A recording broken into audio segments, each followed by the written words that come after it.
Power. Power of a body is defined as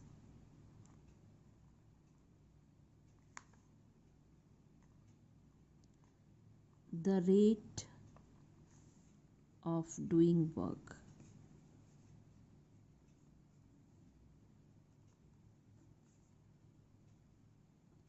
That means power is equal to work done upon time. That is P is equal to W upon T. Work done we are calculating with the dot product of force into force dot displacement upon T. So P is equal to F dot S upon T.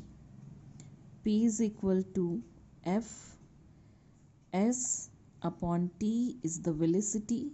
So we can write here this is velocity in place of displacement upon time. So P power is equal to Fv cos theta. You can see here, since power is dot product of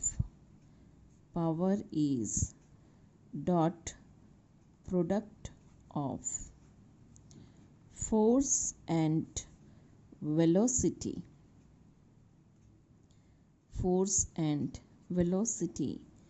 So it is a scalar quantity. It is a scalar quantity because it is a scalar product of two vector. Now we'll see the dimension formula of power. Dimension formula of power can be calculated, that we know here it is force into velocity. That means the dimension formula of force is mlt minus 2 and the velocity is lt minus 1. So we can say here this is ml2 t minus 3. So the dimension formula of power is ml to the power 2 t to the power minus 3. SI unit of power is watt. That means since P is equal to work done upon time, so if we calculate 1 watt, that is equal to 1 joule upon 1 second. That means we can define here power of a body is said to be 1 watt if it can do 1 joule of work in 1 second. This is the definition of 1 watt. We have other unit also of power, that is 1 kilowatt, which is equal to 10 to the power 3 watt. 1 megawatt, that is 10 to the power 6 watt, and 1 horsepower, which we will write as HP, is 746 watt. This unit is still used to describe the output of automobiles. You may have heard about that pump, water pump. That means how many horsepower of pump is there. That means what is the power of the pump. Now energy. Energy of a body is the capacity or ability to do work. To do work. We'll define energy as a capacity or ability of a body to do work. Okay. Now we'll see the SI unit. SI unit of energy is joule. Practical unit of energy is calorie, where 1 calorie, will write abbreviation CAL, that is equal to 4.2 joule. 1 calorie is equal to 4.2 joule. We have so many type of energy, that is the mechanical energy, electrical energy, chemical energy, wind energy, solar energy. So many types of energy we have learned in the previous classes. Here we will see only the mechanical energy. Mechanical energy, we will define the energy possessed by an object due to its position and motion is called mechanical energy. Types of mechanical energy, we'll see first kinetic energy. Kinetic energy we will define as the energy, will define here the energy of the body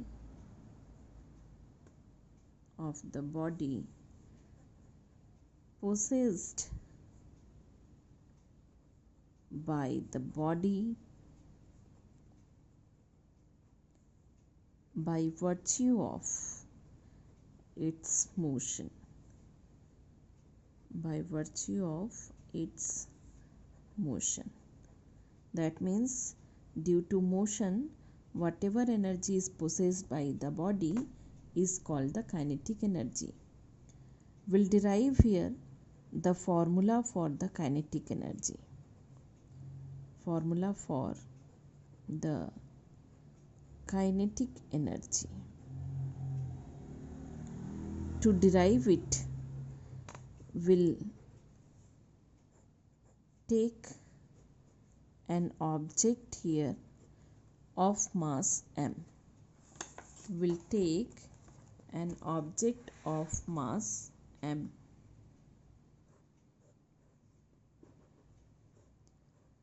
Suppose we will apply a force F so that the object which is initially at rest will move some distance and the displacement of the object is S. This is S by applying the force F. Okay. Now we know that from the equation of motion, the third equation of motion, that is v square, that means the final velocity is equal to, square of final velocity is equal to square of initial velocity u square plus 2as, and v square is equal to, since u square is 0, so we will take here 2as, or we can write here the acceleration a is equal to v square upon 2s. This is our equation 1. Okay. Now, as we know, the kinetic energy is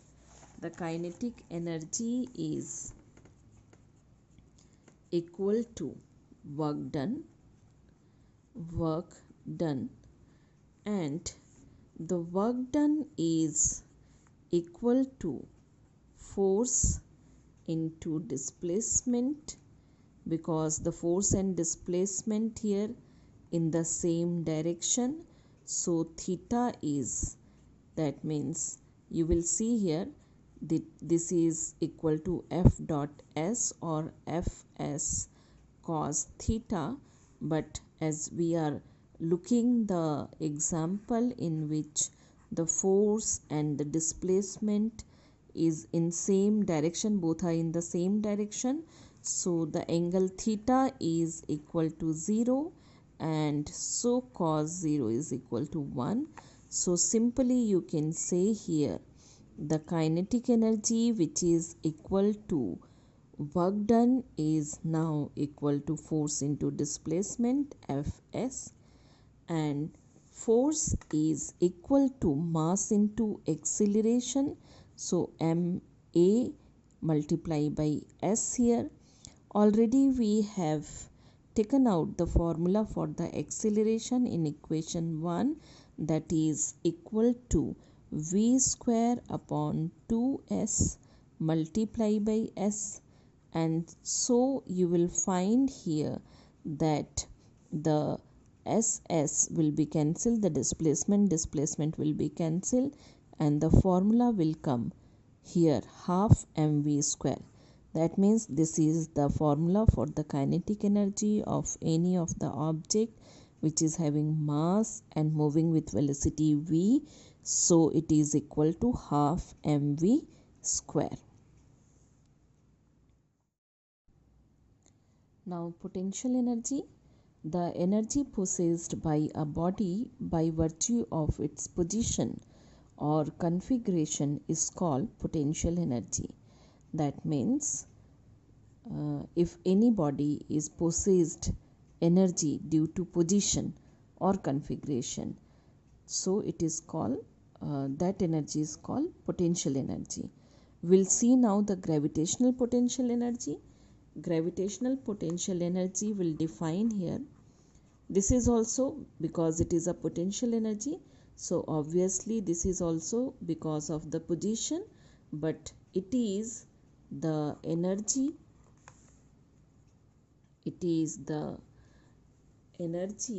of the body possessed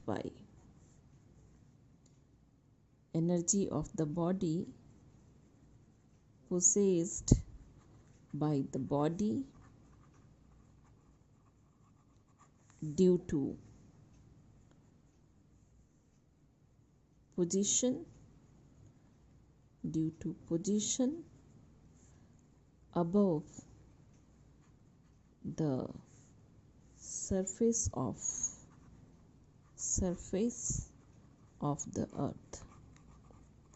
That means we'll see here, or we will just derive the formula for the gravitational potential energy.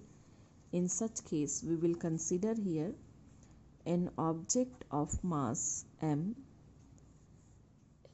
is displaced from the ground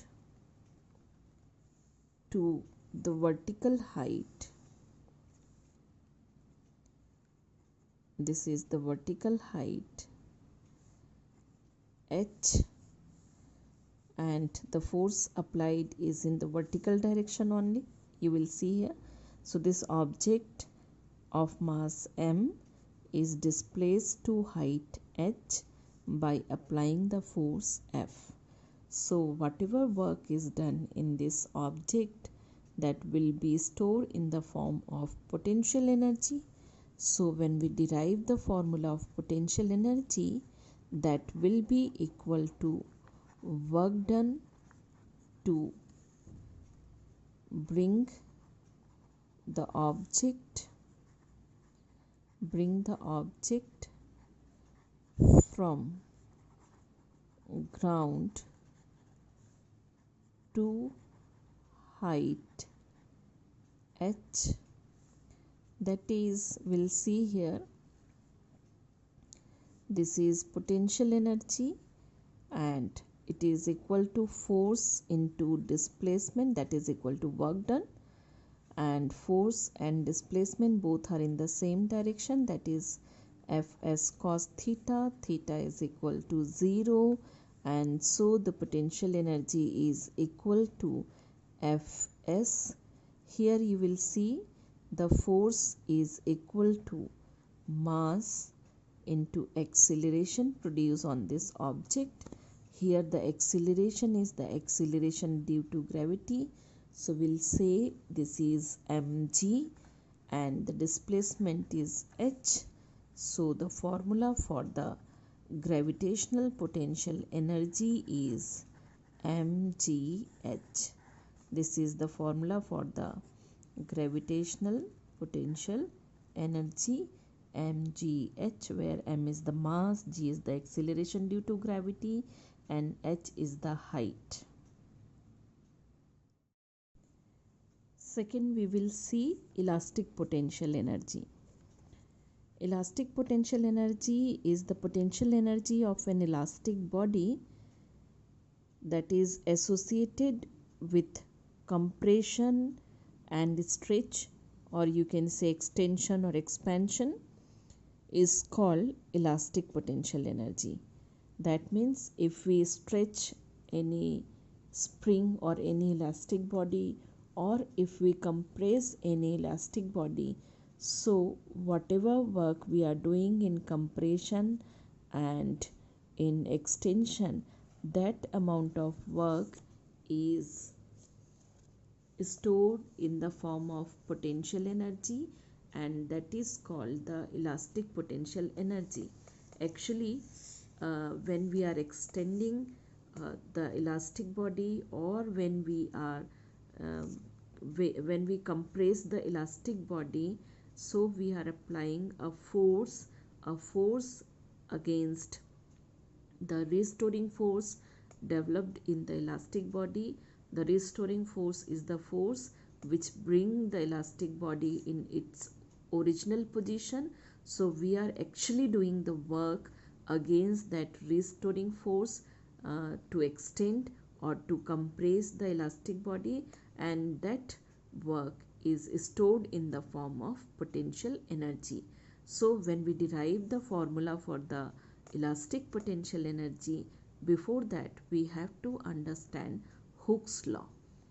What is Hooke's law? Here we'll see the statement of the Hooke's law, that is, for a small stretch or extension, you can say, or compression, for a small stretch or compression in a spring, we'll see the Hooke's law. That means the spring is following the Hooke's law here. Hooke's law,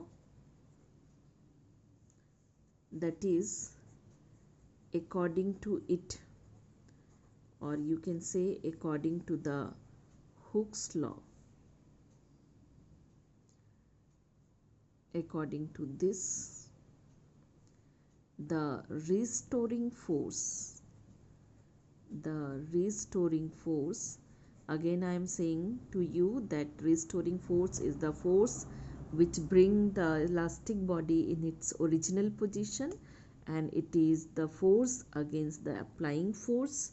So the restoring force is directly proportional to directly proportional to the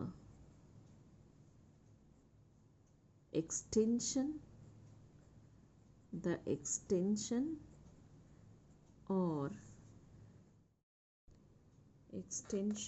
or compression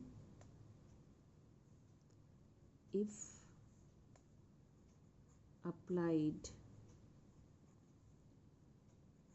force is suppose F, then restoring force is the force against the applying force is equal in magnitude but opposite in direction is equal to minus F. So according to Hooke's law, this minus F is directly proportional to X, where X is what? X is, either you will take it extension or you can take it compression, or simply we can say this is the displacement. This is the displacement.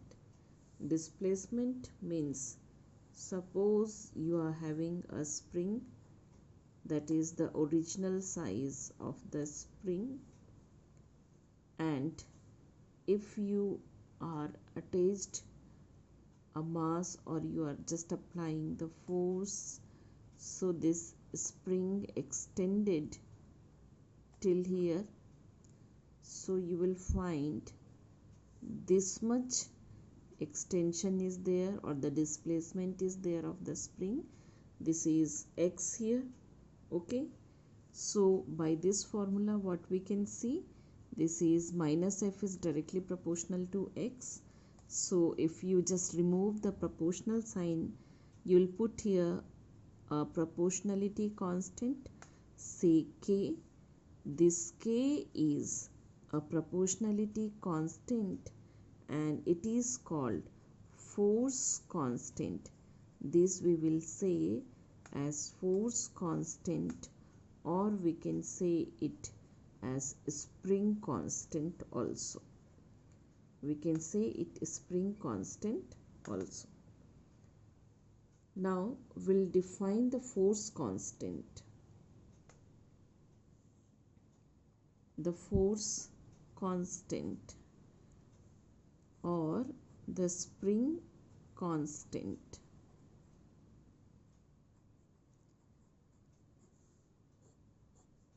Force constant or spring constant, as we already have seen there, the restoring force on the spring, in the spring, that is equal to Kx, that is equal to Kx, where K is the spring constant or the force constant, or X is the displacement.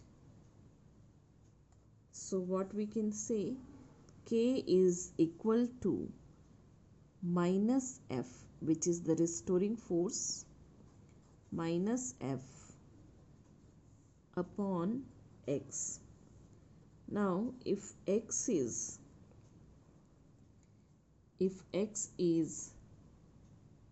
X 1 unit, it is 1 unit, then what we can say, this K is equal to minus F. Now we are in position to define the force constant or the spring constant. So the force constant of a spring is numerically equal to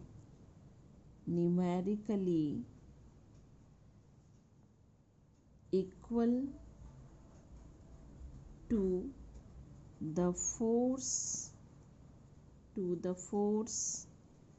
required to produce unit displacement.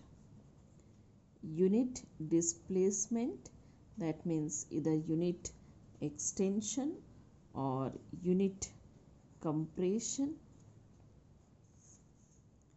It is unit extension or compression in the spring and the value of K depends on length of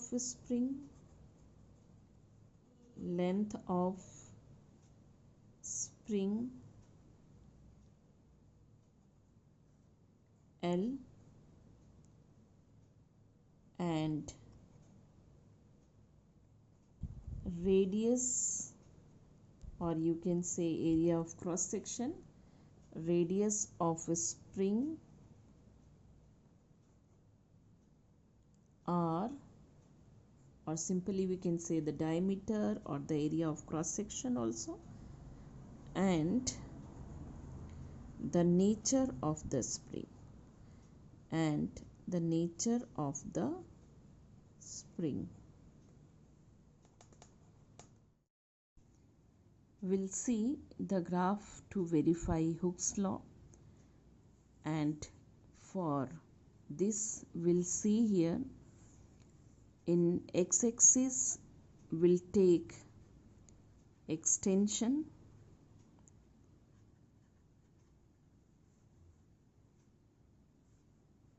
in centimeter, and in y-axis we are taking the restoring force, that is minus F in Newton. So what we will see here, we'll see the graph which we will obtain is a straight line, and that verifies the Hooke's law, that is minus F is directly proportional to x. So we'll take the 2 points here in this graph. This is suppose point A and point B, and we are taking here the corresponding restoring force. Suppose this is minus F1 and this is minus F2, corresponding extension, that is x1 and x2. So what we will find, suppose this graph of the restoring force and extension is making the angle theta with the x-axis or the extension axis. So here we will see here also that this is angle theta, and a triangle will form, that is ABC. In this triangle ABC, if we'll take tan theta, this is equal to perpendicular BC upon base AC.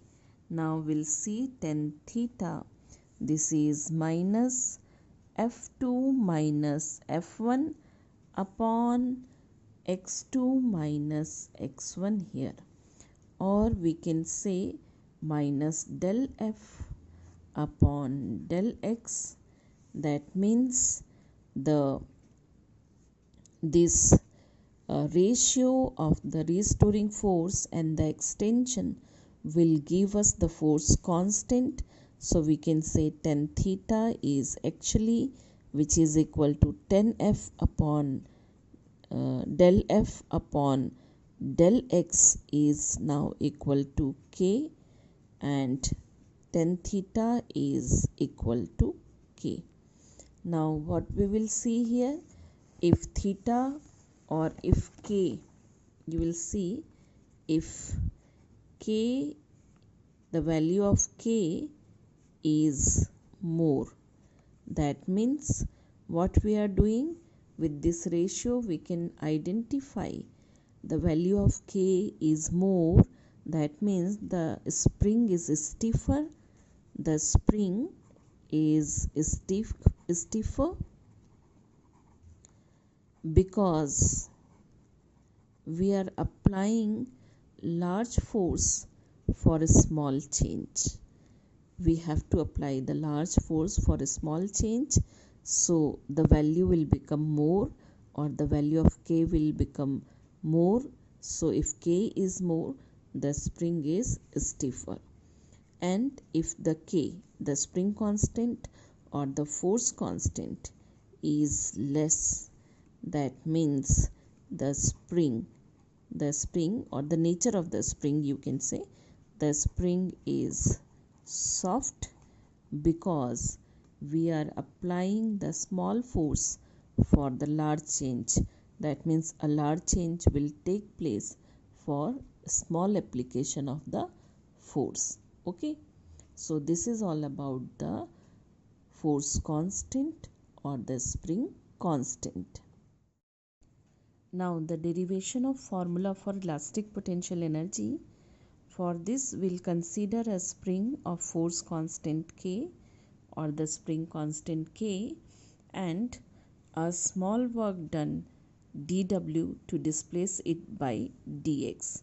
So you can see in the spring that what we have done, this is the spring and it is the original position, that without stretching it, and when we stretch it by applying the force F, so a restoring force will develop in the spring and we have to do work against that restoring force to displace it up to x, that means from 0 to x.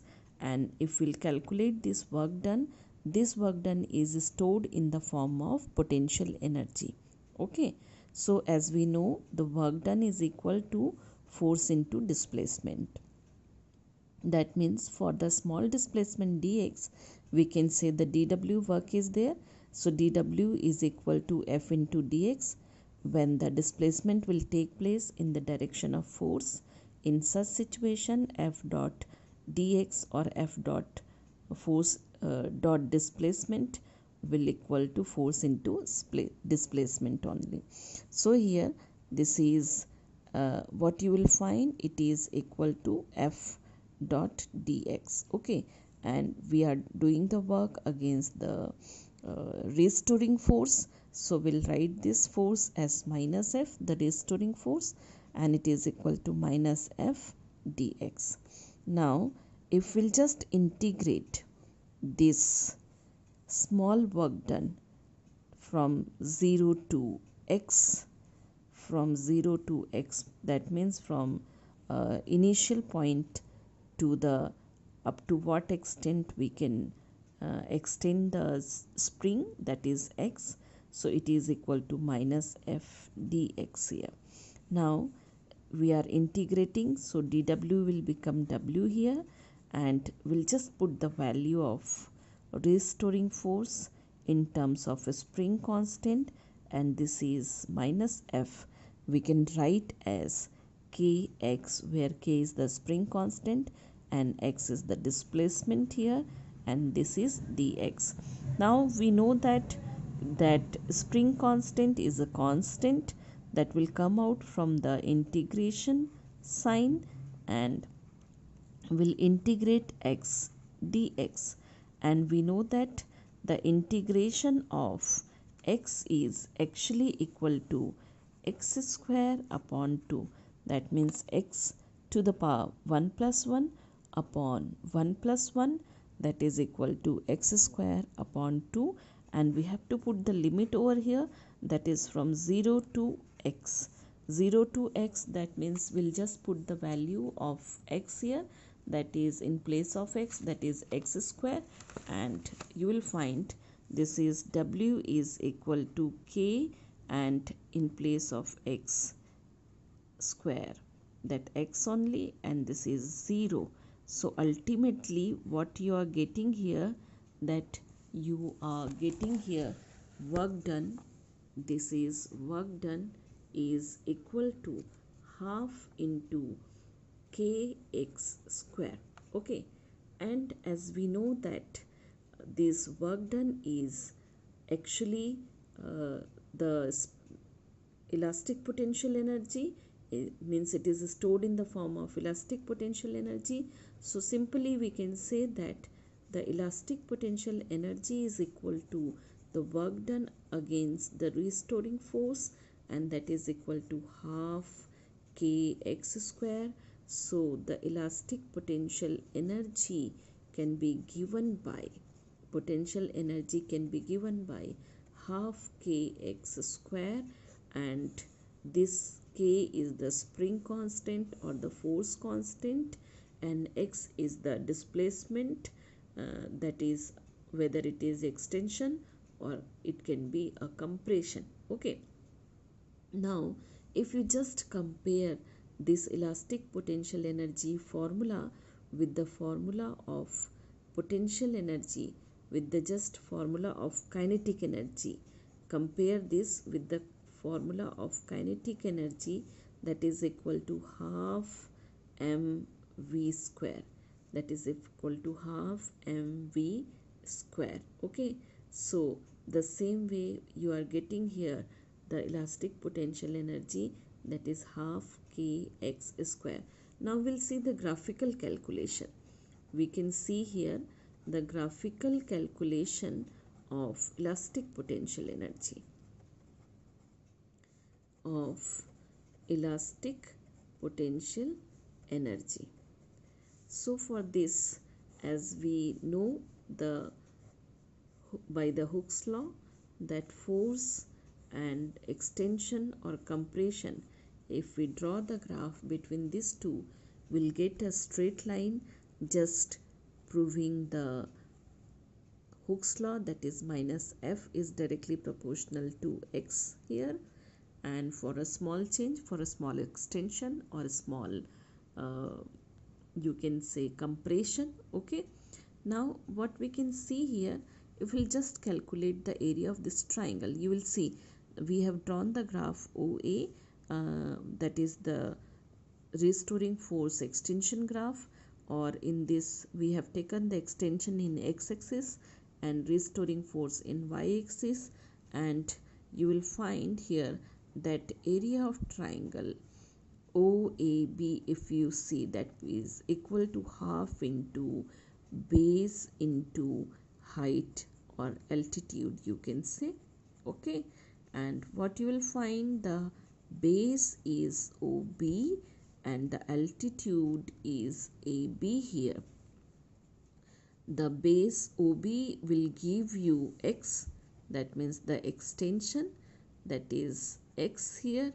Okay, and AB will give you the restoring force minus F applied to displace the spring till x, that is minus F here.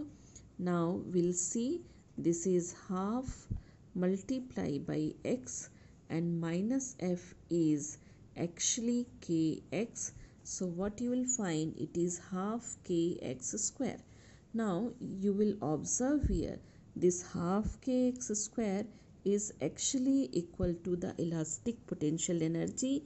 So in place of half kx square, we can write it is elastic potential energy, or what you observe, the elastic potential energy is actually area of triangle OAB. So we can conclude here, if we draw the extension or compression restoring force graph, then we'll find the area covered by the graph with the extension or the compression axis will give us the elastic potential energy.